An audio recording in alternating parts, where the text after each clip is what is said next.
Assalamualaikum semua dan salam sejahtera. Okey lah, hari ni Alhamdulillah kita mancing je. Tak pakai sawit kita ni. Dengan sim KL ni. Okey, hari ni umpan cacing lah kita korek.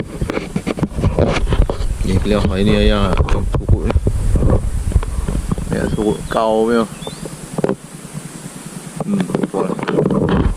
Okey lah, kita tengok lah apa yang ada ni. Okey, clear. Ni lama tu.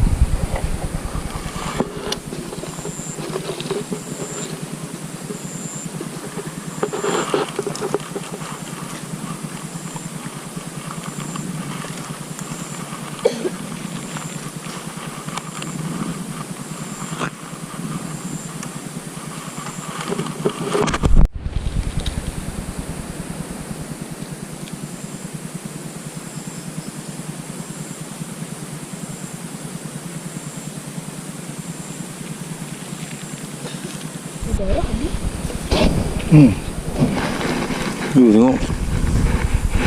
Kura-kura. Jam tu orang yang agak puyung. Besar awak. Okey.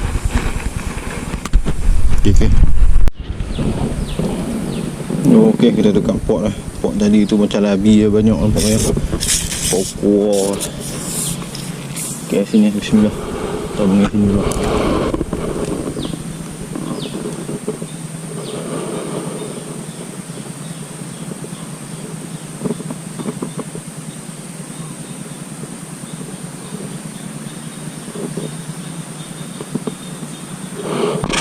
Okey, kami nak balik lah. Alhamdulillah hari dah pukul 1 lah. Kita kumpul. Saya dapat kau sekok dia tu. Lepas balik lah. Aduh, ikan saya tak ada kan ni.